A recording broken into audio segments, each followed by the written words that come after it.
복음서가 네 가지가 있죠. 마태, 마가, 누가, 요한. 마태, 마가, 누가에서는 부활 이후에 이 제자들의 어떤 그 심리적인 그 모습들을 분명하게 보여주고 있지 않은데요. 이 요한복음에서는 부활을 경험한 제자들의 어떤 그 상황들을 아주 디테일하게 말씀을 하고 있어요. 그러면 부활을 경험했어요. 그러면 그 반응이 어때야 되겠습니까? 아주 그 핫한 반응들이 나와야 되고요. 어떤 그 결단과 뭐 굉장한 지금 뭐 퍼포먼스들이 막 일어나야 하는데, 요한복음 21장을 읽다 보면 당혹스러워지는 거예요. 이건 뭐지? 왜 이런 상황들이 펼쳐질까? 그런 그 의구심이 좀 들어요.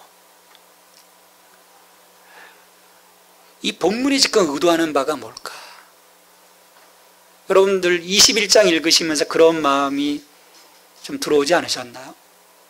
이건 뭐지?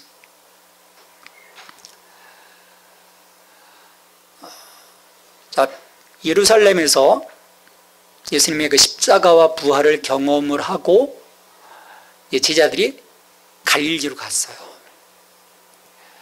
실은 갈릴리로 간 것은요, 예수님께서 부활하셨을 때 여인들에게 부탁하셨거든요. 제자들로 하여금 갈릴리로 가 있어라. 거기서 나를 보리라. 마태복음 28장에서 말씀하셨습니다. 간 거예요. 갈릴리에 지금 있는 제자가 몇 명입니까, 오늘? 7명이라고 이야기를 해요. 베드로와 도마, 나다나엘, 그리고 세베대의 아들 야고보와 요한, 또 다른 두 제자. 7명이에요.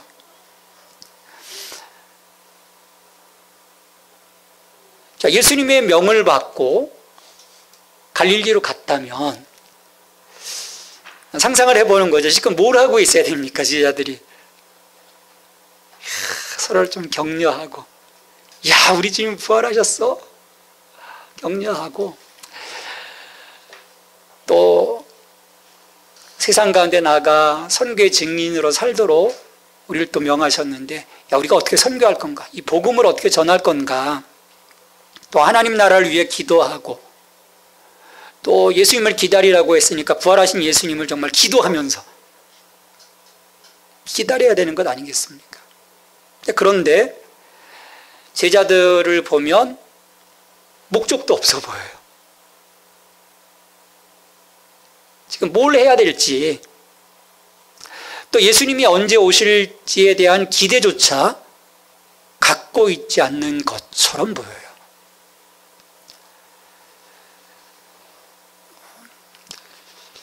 사람들이 큰 일을 겪으면 어떻습니까? 어떤 그 데미지를 사실 있기는 해요. 물론 예수님의 그 사람들의 환호성을 받으며 그 종료주일에 예수님이 입성을 하잖아요. 얼마나 그 무업됐었겠습니까? 그랬다가 바로 그냥 그 주간에 십자가에 처형을 당해 죽고, 또 3일 만에 부활하시는, 어떻게 보면 이 충격과 기쁨의 연속, 롤러코스터를 지금 탄 거지 않습니까? 롤러코스터를. 아무리 그 충격의 여파가 남아있더라도 제자들은 예수님의 그 부활을 경험했다면 또 그걸 또 목도했고, 또 부활하신 주님을 잠깐이라도 만났고 그랬더라면 당당함과 어떤 믿음을 좀 잃지 않는 어떤 그 확고부동한 모습을 이 갈릴리에서 보여줘야 되는 거예요. 왜? 이 갈릴리는 또 예수님과 함께 했던 사역의 자리지 않습니까? 근데 그 어떤 확신도 이들이 갖고 있지 못해요. 예수님이 부활했지만, 그래서 부활하신 주님 때문에 기뻐했지만, 지금 우리야 그 예수님의 그 십자가 부활과 승천의 전체의 어떤 스토리를 다 꿰뚫고 있으니까 이제 이해가 되죠, 어느 정도. 근데 그 당시 그 제자들은 한편으로는 기쁘면서도 한편으로는 지금 어떤 혼란스러운 거죠. 어떤 상황들이 혼란스러운 거예요. 더군다나 부활하신 예수님께서 전처럼 제자들과 함께 계시지 않으셨어요. 갑자기 확 나타났다가 문 다 잠겨 있는데 갑자기 나타났다가 또 갑자기 또 사라지시고 어디론가 사라지시고, 제자들에게는 이와 같은 그 상황들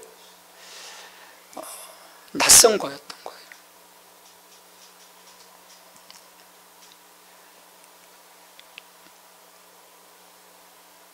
우리가 성경에서도 보면요, 어떤 그 영적인 굉장한 것들을 경험한 그 상황 뒤에 어떤 그 마음의 그 심령의 상태가 쫙 가라앉는 경우들을 종종 보게 돼요. 우리 엘리야에게서도 그 모습을 보게 되지 않습니까?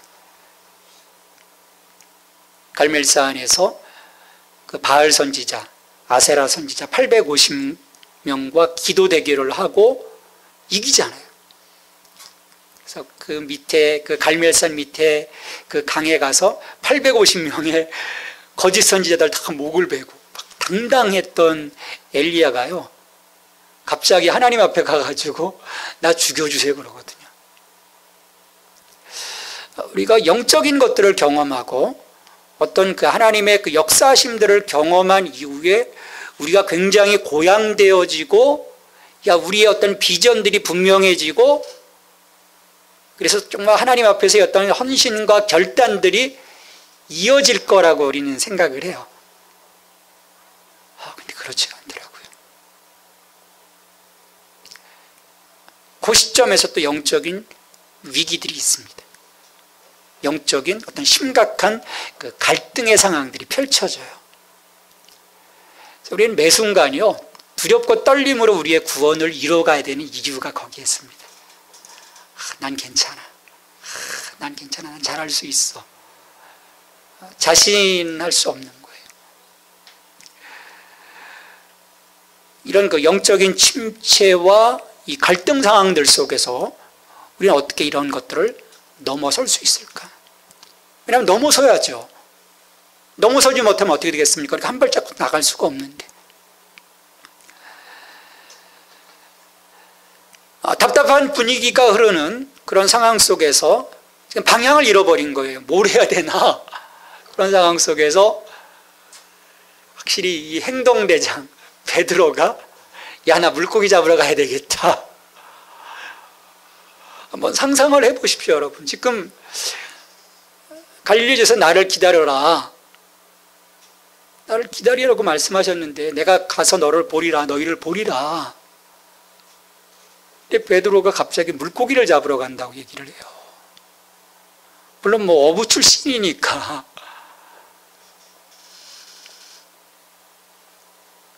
나머지 제자들도 이 뜬금없이 베드로가 물고기 잡으러 가겠다고 하니까, 그래? 야, 나도 가자. 7명이 물고기를 잡으러 가는 상황이 지금 펼쳐지는 겁니다.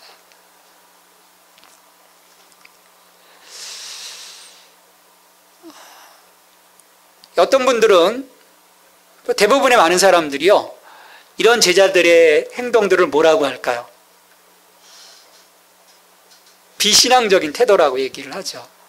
아니, 지금 주님을 기다리고 기도하고 있어야지 무슨 어떻게 물고기를 잡으러 가냐, 지금 무슨 정신으로. 더군다나 요한복음 20장, 예수님 막 부활하셔서 제자들에게 오셨을 때 뭐라고 말씀하셨습니까? 21절에 보면 아버지께서 나를 보내신 것 같이 나도 너희를 보내노라. 선교의 현장으로 가야 되는데 물고기 잡으러 가는, 이건 부활의 신앙이 아닌 거죠. 근데요, 본문을 가만히 보십시오. 이런 제자들의 돌출 행동에 대해서 그 어떤 평가도 하고 있지 않아요. 예수님도 야 이놈들아, 왜 정신 뭐 하는 거니 너희들 지금 왜 물고기를 잡으러 갔어? 라고 예수님도 비난하거나 어떤 평가하지 않으세요. 왜 그랬을까요?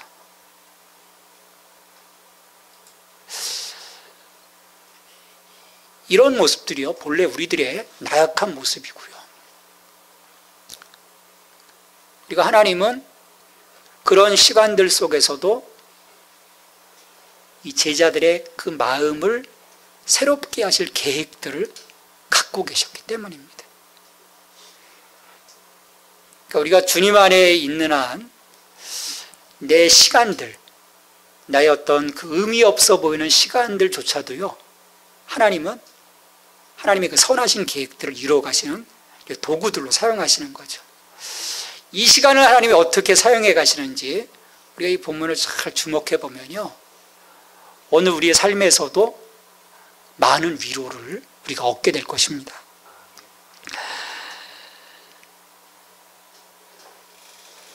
자, 여기서 보면, 자, 제자들이 물고기를 잡으러 간 것은요, 어떤 그 답답한 그 지금의 그 상황을 좀 깨뜨리고 어떤 분위기 전환을 위한 그런 모습들이었을 거예요. 야, 우리 뭔가 일단은 해보자.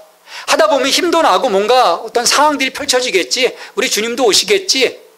자기들 나름대로의 지금 타겟책을 마련하고 평생 했던 게 물고기 잡는 거니까 거기로 간 거예요. 그러다 보면 뭔가 안정도 될 거고, 또 다른 제자들도 아마 그런 그 마음의 상태들이 다 거의 동일했을 거라고 봅니다.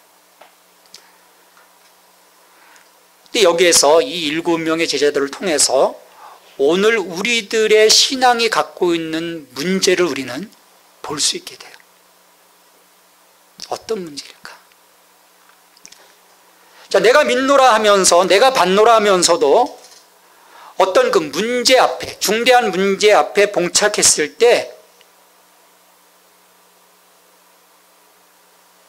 주님이 내 삶에 개입하시는 것, 우리가 하나님 나라를 살아간다고 하는 것은 그 주님의 통치하심 가운데 내가 순종하는 것인데, 그분의 그 개입, 그분의 통치하심을 내가 기다리지 못하고 방향을 잃어버린 채 불안해하는 이들이 많습니다. 내가 예배한다고 하면서, 내가 기도한다고 하면서, 내가 말씀 본다고 하면서도 우리가 망한 그런 거예요. 자, 그러다 보면 이 베드로와 다른 제자들처럼 자기가 뭔가 해보려고 하는 어리석은 결정을 내리게 되고요, 주님의 뜻과는 무관한 방향으로 나아가게 됩니다. 기다리라고 했는데 호수로 가는 거예요.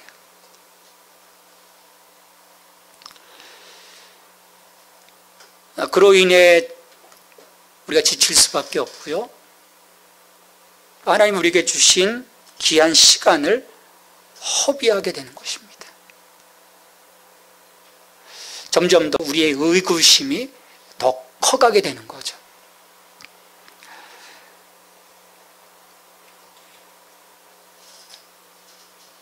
이런 그 반복되어지는, 우리 삶에서 사실은 이런 일들이 많이 반복되어집니다. 뭔가 해보려고 하다 다시 좌절하고, 해보려고 하다 좌절하고. 우리의 삶의 난관을 뚫고 가는 것들은요, 우리의 힘만으로는 실은 가능한 일은 아니에요. 가능하다고 생각하지만 가능하지 않습니다. 제자들도 갈릴리로 가서 예수님을 만나야 함을 말씀하신 이유가 여기에 있습니다. 따라서 예수님이 오시기까지 제자들은 그 자리에 있어야 됐어요. 주님이 오시기까지 정말 그들이 자기 자신들을 돌아보면서 주님의 오심을 기다려야 했습니다. 다른 행동은 그 다음입니다. 주님 만난 다음에 주님 말씀 이후에 그 말씀에 따라서 내가 다음 행동으로 이어져야 하는 것인데 그 순서가 지금 바뀐 거죠. 나름대로 활로를 찾고자 지금 바닷가로 나간 이 제자들, 기대와는 달리 어떻습니까? 밤새도록. 이럴 때 정말 화나더라고요.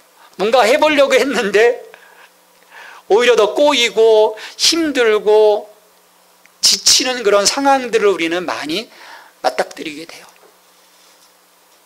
뭔가 좀 물고기 잡으면서 좀 이렇게 있다 보면 좀 마음도 좀 괜찮아질 거라 생각했는데 스트레스가 더 가중이 된 거죠.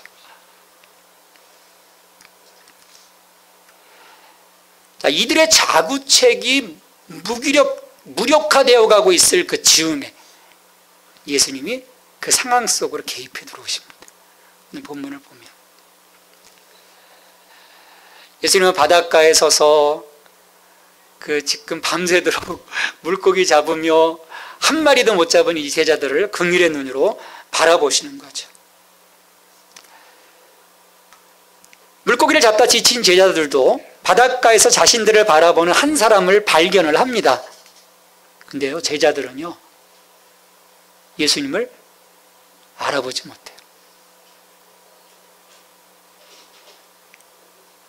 우리 누가복음에서도 보면 엠마오로 가는 두 제자가 바로 지근거리에 있는데, 바로 옆에 있는데도 주님을 알아보지 못했죠.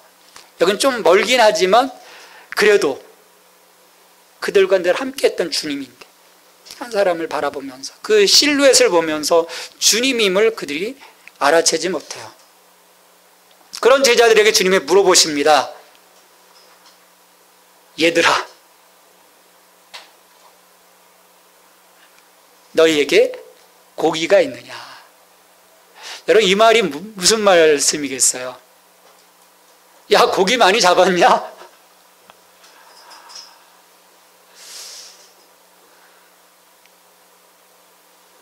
너희들 밤새 애썼는데 지금 뭘 얻었니? 오늘 우리에게 주시는 말씀인 거예요. 야, 너 이른 아침부터 늦은 저녁까지, 아니 밤새도록, 야, 열심히 뛰어다녔는데 너 지금 갖고 있는 게 뭐니? 너에게 열매가 뭐니? 우리 주님 물어보시는 거예요. 여러분, 고기 많이 잡으셨습니까? 우리 낚시꾼들 거짓말이죠. 고기 많이 잡았어. 근데 다 방생했어.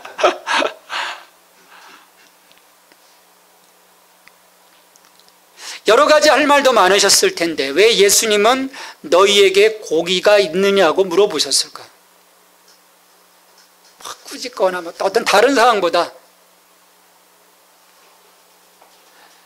예수님이 지금 7명의 제자들이 고기를 잡은 것, 많이 잡았는지 적게 잡았는지 아셨을까요? 모르셨을까요? 그렇게 물어보는 게 좀 쉬울 것 같아요. 아셨을 거예요. 한 마리도 못 잡은 저들의 그 심령을 주님은 꿰뚫고 보셨을 거예요. 근데 왜 물어보셨을까?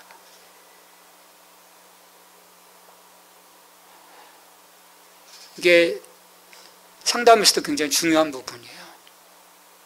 우리는요, 나의 문제를 잘 인정 안 하려고 해요. 다 스크린하거든요. 근데 그 자기의 지금 이 상황을 끄집어내서 고백하는 게 이 상담의 첫 출발점입니다. 그렇지 않으면요, 난 괜찮아. 상담이 진행이 안 되죠.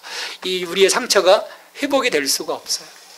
주님이 지금 그들의 무기력한 그 모습들을 지금 끄집어내시는 거예요. 아무것도 하지 못하는 그들의 문제점들을 끄집어내시고 그것들을 고백하도록 지금 만드십니다. 유도 질문하시는 거예요. 그들의 어떤 실패를 고백하도록. 그러니까 이 질문을 던짐으로써 그들로 하여금 지금 필요한 것이 무엇인지 깨닫게 하시고 더불어 밤새도록 수고했지만 얻은 것이 하나도 없는 무력한 그들을 보도록 하시는 거예요. 이 장면은요, 누가복음 5장에서 예수님께서 베드로를 제자로 부르실 때의 상황을 떠오르게 합니다. 그때도 베드로가 어땠습니까?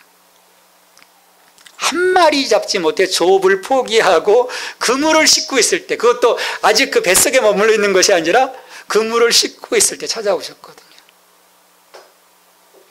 근데 가서 예수님은 물고기 잡으라고 하셨을 때, 아유, 오늘 밤새도록 잡았는데 아무것도 없었어요. 가서 한번 잡아봐. 그물이 터지도록 딱 잡으니까 어떻게 합니까? 주님 앞에 무릎 꿇잖아요.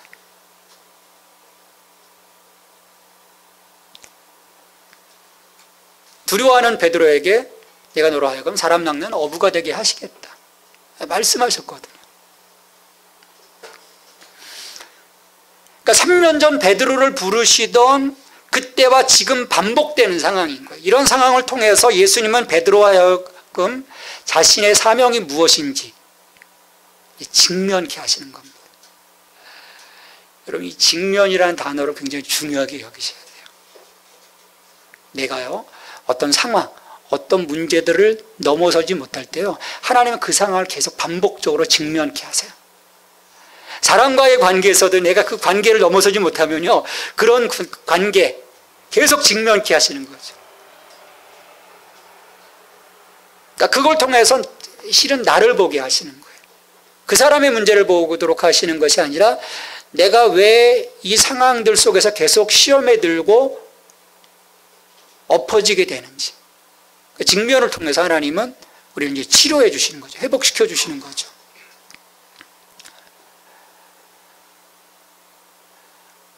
어, 3년 전에 이 상황을 통해서 베드로로 하여금 지금 뭘 하지라고 하면서 그냥 물고기나 잡으러 가자라고 했던 베드로의 그 마음 속에 다시금 그를 불러주셨던 그 콜릭, 그 부분을 분명하게 하시는 거예요.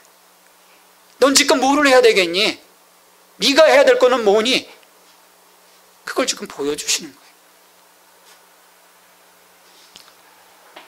우리가 이러한 상황들을 깨닫고 나의 문제에 대해서 내가 바라보지 못하면요, 우리는 이러한 상황들이 계속 반복될 수밖에 없는 거예요. 지치게 되죠.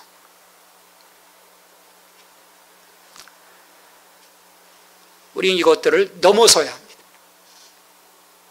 나로 하여금 주님께로 또 가까이 나가지 못하도록 하는 이 문제들을 내 삶에서 뽑아내고 앞으로 나갈 수 있어야 되는 거예요. 이걸 뽑아내지 못하면요, 계속 여기에 걸리는 것입니다. 자, 오늘 본문에서 밤새 고기 한 마리 잡지 못하고 지쳐있는 제자들에게 얘들아, 너희에게 고기가 있느냐 질문하신 것도요, 제자들로 하여금 그들의 배고픔, 실패, 피곤을 인정하고 갈릴리 호수가 아닌 주님 앞으로 그리고 사역의 현장으로 그들을 부르시는데 목적이 있는 거죠. 야, 거기가 너희들의 자리가 아니야. 거기는 공허함이 있을 뿐이야. 이 하나님 나라, 이 선교, 이 사역의 자리로 너희들이 가야 되라고 하는 그 부분들을 교훈하시기 위함인 것입니다. 실은 예수님이 가는 길에서 제자들의 길과 예수님의 길은요, 어땠을까요? 같이 동행했을까요? 3년 내내? 아니면 그냥 이렇게 나란히 갔을까요? 어땠을 것 같아요?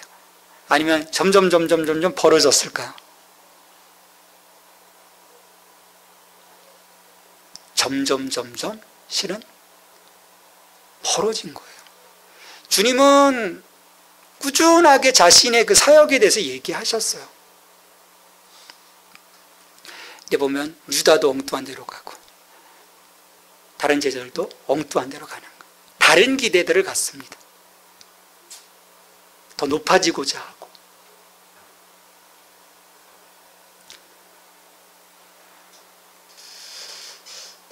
예수님은 3년 전 예수님의 길을 쫓았던 자리로 돌아가 그간 왜곡되었던 제자들의 길을 지금 바로 잡아주고 계시는 거예요. 왜 굳이 갈릴리로 가셨을까? 그냥 예루살렘에서 만나주시고 거기서 그냥 어떤 왕권을 드러내시고 뭔가 행하시면 되는데 굳이 변방, 갈릴리로 돌아가신 그 이유는요, 다시 그 하나님 나라 부활 사건 이후에 하나님의 나라, 하나님의 그 선교가 어떻게 이루어질 것인지에 대해서 다시금 그들이 갖고 있었던 잘못된, 왜곡되어졌던 그 모든 모습들을 다 사라지게 하시고 회복시키시고 그 첫 출발을 다시금 새롭게 하심으로 이 복음의 역사가 펼쳐지도록 하시는 거예요.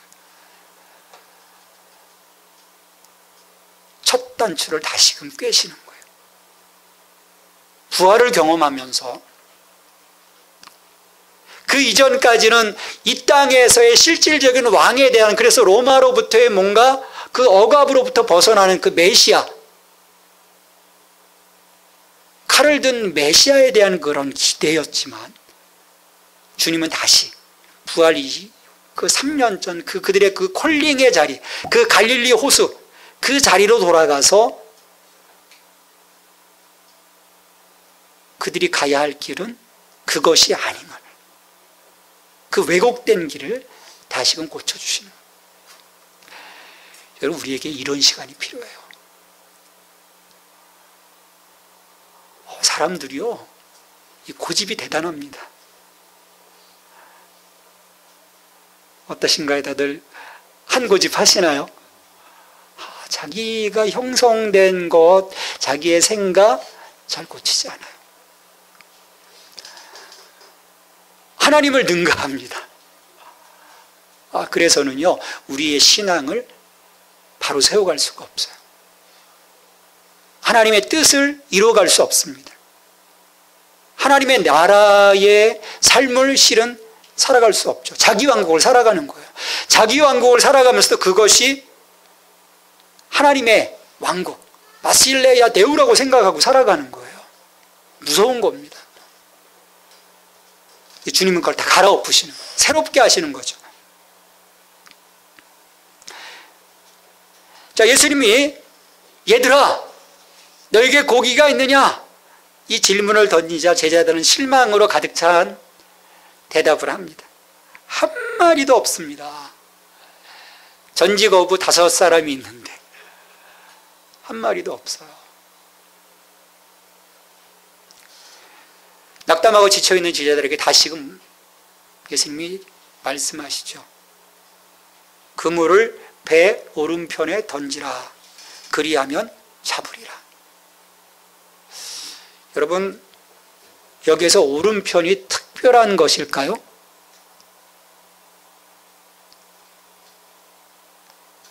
오른편에 던지라고 했는데 이 오른편이 특별한 거일까요? 아니, 지금 밤새도록 제자들이 오른편, 왼편, 오른편, 왼편 다 지금 잡아봤을 거예요. 오른편이 특별한 것이 아니에요. 그물을 어디에 어떻게 던질까 하는 것은 문제가 되지 않아요. 우리는요, how를 너무 많이 생각해요. 어떻게 하면 잘 될 수 있을까?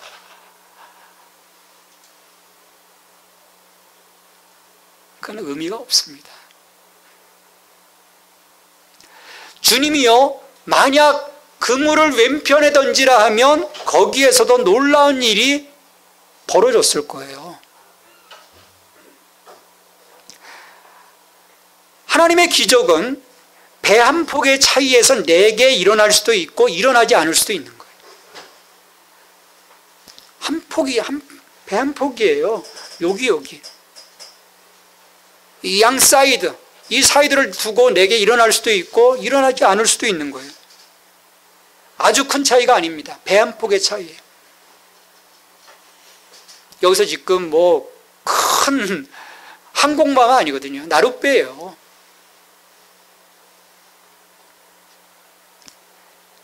하지만 우리가 이것을 극복하지 못하고 여전히 주님의 말씀에 반대편에 서려고 하면 그것이 비록 배 한 폭의 작은 차이처럼 작은 거라고 하여도 그 결과는 아무것도 없는 것입니다. 요 정도의 차이였을 뿐인데 주님 너무한 것 아니에요? 여러분, 말해도 의미가 없는 거예요. 우리의 삶에서 중요한 것은 주님의 말씀대로 순종하느냐, 순종하지 않느냐에 있는 것입니다. 만약 그렇지 않고 자신의 지혜와 방법, 경험만으로 일을 한다면, 그래서 여전히 나 자신이 주도권을 잡고 있다면 우리는 밤새도록 수고하다가 빈 그물만 거두게 될 것입니다. 그러기에 우리는요, 속히 우리의 실패를 인정하는 것이 중요합니다. 내 노력, 내 힘만으로는 내가 아무것도 할 수 없습니다. 나뭇가지 비유에서도 주님 말씀하시잖아요. 나 떠나서는 아무것도 못해 너희들. 그물을 오른편으로 던지라고 하는 주님의 말씀에 제자들이 순종하자 몇 마리가 잡혔다고 얘기합니까? 오늘 성경에 그 유명한 숫자 153마리 153. 풍성함의 의미가 됐어요. 그렇죠? 153.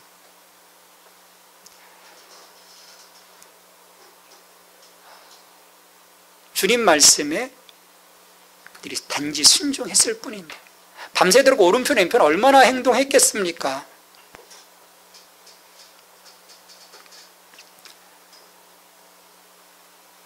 빈 배에서 풍성한 배로 바뀌어지는 그 순간 요한, 예수님의 사랑받는 제자 요한이 본 거예요. 야, 주님이다. 주님입니다. 외치게 되죠. 그러니까 베드로가 어떻게 합니까? 바닷가에 서 계신 분이 예수님이라는 소리를 들은 베드로가 겉옷을 벗고 있다가 다시 겉옷을 입고 즉시 다이빙을 해서 예수님께 수용을 해서 가요. 참 베드로 보면요, 단순해요.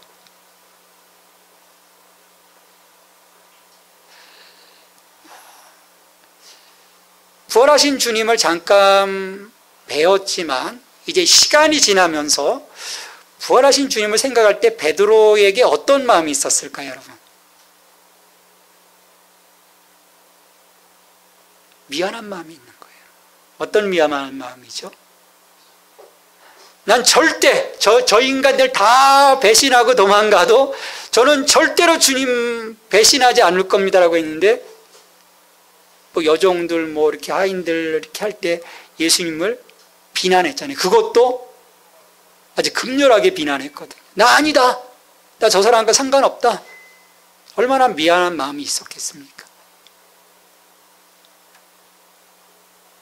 근데 그 주님이라는 소리에 들었을 때 그는 그 미안한 마음을 가지고 그 주님 앞으로 달려가고자 하는 마음인 거죠. 저는 우리 믿음 안에도 이런 그 단순함이 좀 필요한 것 같아요. 주님과의 어떤 관계 안에서. 주님이라고 하셨을 때 내가 주님을 그 즉각적으로 바라볼 수 있는 그런 그 마음들. 거기에서부터 이제 순종이 시작이 되는 거죠.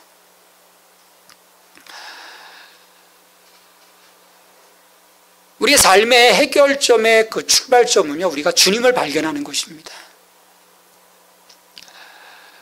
우리는 어떤 상황 속에서도 이 제자들, 요한이 주님을 발견한 것처럼 주님이 내게 오셨는데, 저 지금 일하셨는데, 그리고 어떤 결과들이 드러났는데 내가 주님을 발견하지 못하는 경우들이 많아요. 여전히 내 일에 몰두해서 주님이 내 가까이 오심을 보지 못하는 거예요.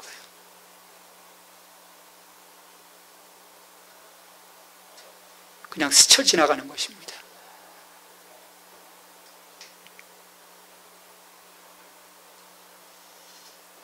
주님은 우리를 바라보시는데 내가 주님을 바라보지 못한다면, 이런 그 어긋남이 계속 반복되면요, 우리의 믿음은요 결국 무너집니다. 왜 많은 사람들이 분명히 그 첫사랑이 있거든요. 우리 예수님을 믿는다는 것은요, 첫사랑이 있는 거예요. 물론 그냥 어떤 외교적이고 다른 어떤 이유 때문에 이 신앙에 입문하는 분들도 있지만, 그래도 적어도 대부분의 많은 크리스찬들 보면 그 하나님 사랑과 하나님의 은혜에 대한 그 첫사랑에 대한 기억들이 있어요. 그런데요, 이 어긋남이, 주님은 나를 주목해 하시고 내게로 가까이 오는데 내가 여전히 나의 일 속에 함몰되어져서, 내 상황 속에 함몰되어져서 그 주님과 나와의 그 시선이 일치되지 못할, 마주치지 못할 때 우리 믿음은 무너집니다. 그것은 100%예요. 우리가 끊임없이요, 우리의 시선을 들어서 주님의 시선을 바라보고자 하는 그런 그 마음들을 가져야 합니다. 내가 주님을 봐야 되는 것이죠.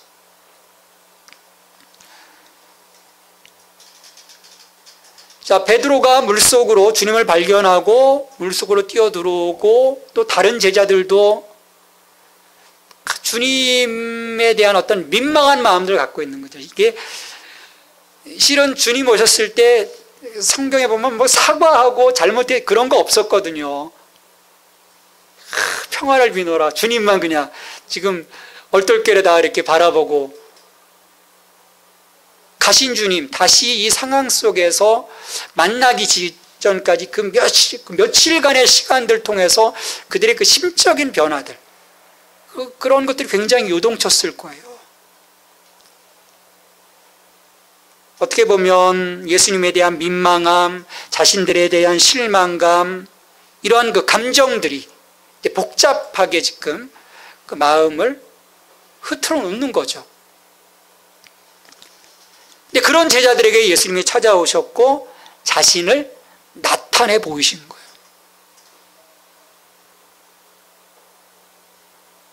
그리고 예수님은 그들이 의지하고 바라보아야 할 것이 무엇인지를 분명히 계시해 주신 것입니다. 그러니까 지금요, 가장 필요한 것이 뭐냐면 예수님과 제자들 사이에서 어떤 그 부활의 기쁨으로 인한 축제가 실은 필요한 것이 아니었어요.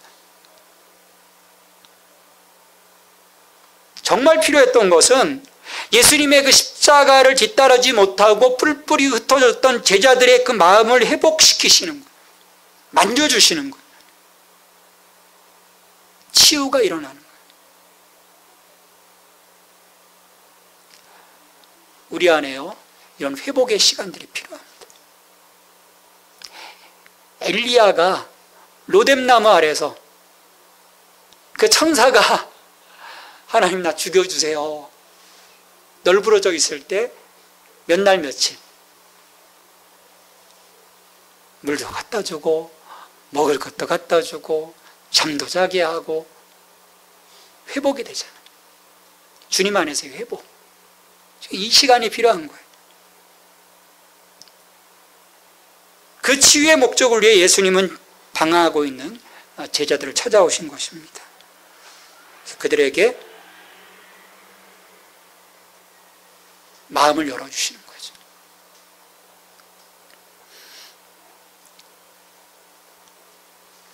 식탁 가운데로 초청하는 거예요. 이 밥 먹는 시간이 그래서 행복한 겁니다.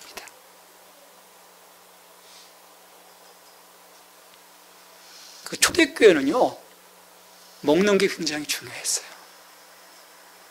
애찬까지, 처음 들어와서 마지막 애찬까지가 그들의 전 예배입니다. 그걸 통해서 함께 그 주님의 그 식탁 안에서 회복이 이루어지는 거죠. 주님도 마찬가지예요. 지금 복잡하게 있는 이 제자들을 그 식탁의 가운데로 다시금 초청하셔서 부활하신 주님과의 교제함이 이루어지더라. 같이 생선을 구워주시고 떡을 구워주시고 나눠주시고. 여러분, 제자들에게요, 얼마나 좋은 아침이었겠습니까?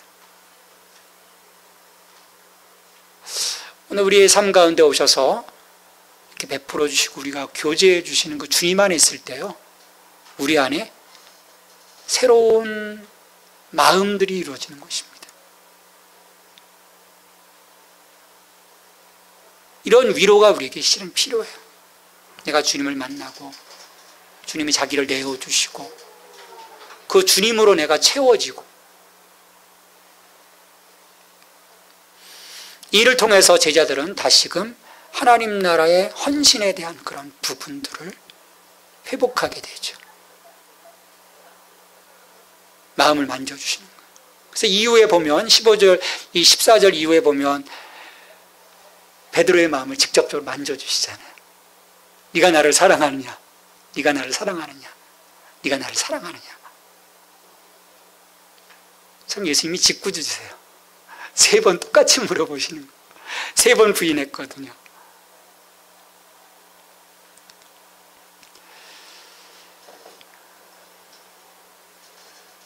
이게 주님이 우리를 회복시키시고 다시금 파송하시는 방법입니다. 내가 주님을 만났는데 내가 뭔가를 해야 되는데 여전히 내 생각, 내 방법, 그리고 내 길에 있다면 우리 이 시간이 필요해요. 그래서 다시금 주님이 나를 만져주시고 내 가야 할 길을 보여주시고 또 사명을 주셨을 때 우리가 이 믿음의 길에서 승리자로서의 삶을 살아갈 수 있게 될 것입니다. 그렇지 못하면요, 여전히 우리는 빈배의 경험만 반복되어지는 거예요. 빈배. 얘들아, 너희에게 고기가 있느냐? 아무것도 없습니다. 우리가 밤새도록 노력했는데 아무것도 없습니다. 여러분, 그래서는요, 우리는 아무것도 할 수 없어요. 기쁨이 없습니다. 행복이 없어요. 나의 예배함이 회복되지 못합니다. 오늘 부활하신 주님을 진정으로 만날 수 있게 되길 바랍니다. 그 주님의 연합 안에 있을 때 우리는 빈배가 아닌 만선의 기쁨으로 이 삶을 살아가게 될 거예요. 그리고 나의 사명, 내가 가야 할 그 길을 향해 달려갈 수 있는 믿음의 사람이 될 것입니다. 우리 함께 기도합니다. 예수님의 부활 이후 한때 혼돈 가운데 안절부절 못하던 제자들에게 오셔서 그들의 답답한 상황을 만져주시고 다시금 하늘의 사명을 깨닫게 하셨습니다. 이 빈배가 가득 차는 주님의 은혜를 제자들이 경험했던 것처럼 오늘 우리들의 삶에서도 그리스도의 은혜와 사랑이 체험되어지기를 간절히 소망합니다. 즉시 우리의 고집, 우리의 생각, 방법, 나름대로의 우리의 노력과 같은 어리석은 행동들을 멈추게 하여 주옵소서.